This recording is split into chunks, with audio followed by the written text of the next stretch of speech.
So on the topic of Elon Musk and Twitter, I don't want it to stop. I'm on Elon Musk week today. Let's discuss Twitter and where it could potentially be going, like under Elon Musk's ownership.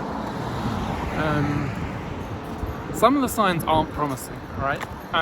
What I would really like to see is more open sourcing of code, more transparency around why you see certain tweets and you don't see certain other tweets.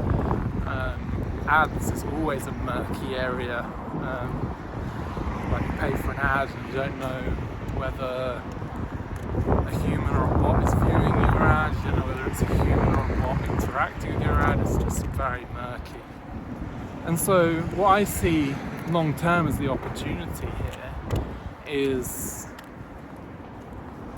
either those like big tech companies taking it a lot more seriously in terms of like open source and transparency and allowing developers to like examine the code that they are using and perhaps suggest improvements like open source projects work now. I know you can't open source everything with a business, and there's always secret sources and like privacy considerations, so you can't open source everything, but there's tons of room to move in that direction, so that they can be taken to that next level, right? Now, if they choose not to, and currently I'm not too optimistic about Twitter, I'm even less optimistic about like Google and Facebook, etc. The opportunity then is to start from scratch and have startups try and build like search engines and social media platforms, like with these principles from the very start. Let's take Facebook for example, right? Facebook in the beginning was really exciting for students on university campuses because it allowed them to like identify potential friends, potential boyfriends, potential girlfriends. Like people were posting data on their profiles so you could see what they're into and this kind of thing.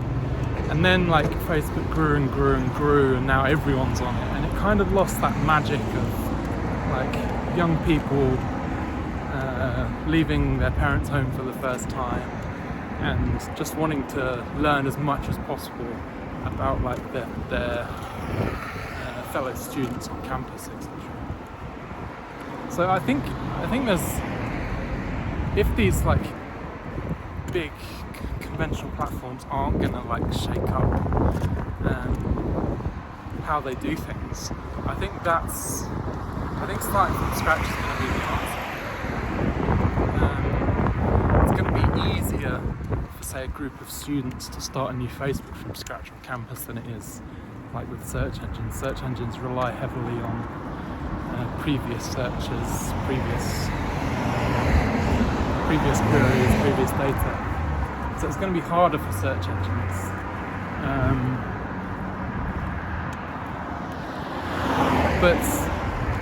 But yeah, I think the next phase is going to be more open source code, more transparency, more information, more like guidance on targeting, on which users you want to target with your ads. There's potential opportunities for monetization as well. So Twitter is now charging for the blue check mark. It hasn't done me any good. I've gotten barely any new followers since I got the blue check mark, but park that for a minute. But also, like, I suppose like boosting tweets and this kind of thing, paying for extra data so that you check like whether the people you wanted to view your tweet have actually viewed your tweet out of the people who follow you. There's lots of things you can do so that the users can, if they wish, they don't have to, but they can get more of a view inside the hood without like completely surrendering the business. The obvious challenge to this is like, well, if we just open source, we're not a business anymore.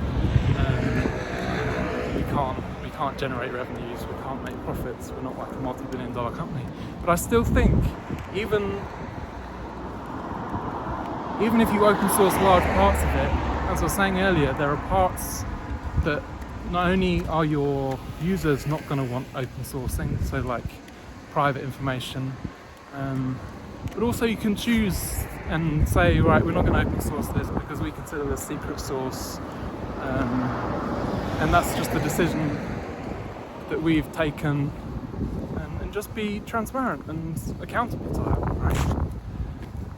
And my hope was that Twitter was going to move in this direction, but it doesn't look like it is. And so yeah, if we are going to see this more transparent, more accountable like future for platforms, for social networks, etc., it's going to have to start from scratch, from like really ambitious, really technical, ambitious young people, like it all got started from the beginning, right? We need the new Zuckerbergs, we need the new Jack Dorseys to say, okay, we're going to start small, like, but we're gonna build a product that is incredibly popular in a very small market, say your university campus, like Zuckerberg did in those early days. And then once you've got the product market fit, you can expand. And who knows like where that journey leads. It might lead to a totally different product to what Facebook ended up with, like today, after 15 whatever years. But it's starting from scratch, starting from focus, starting from like very small product market fit. And then once you've got that buzz, once you've got that interest, then you can embark on a totally different path to the path that Facebook went on for 15 years. But maybe I'm pessimistic. I just don't see Facebook ever recovering like that buzz and that excitement that was very adequately portrayed in the Social Network movie. I think there's this kind of feeling that like we're done, and like Facebook and Twitter and Google and Airbnb and Uber are like the best that humanity can come up with. But I think that feeling's very wrong, and I just think it's a matter of time before people cotton on to the fact that if you start small in those kind of spaces, you can end up on a different path, end up with a totally different final destination to the final destinations of those big tech companies. And that's exciting, right? Like, that breathes new life into the software internet industry. Like recovering how Silicon Valley like got built up in the first place. It wasn't like large cumbersome corporations. It was students being ambitious, working hard, and ending up changing the world.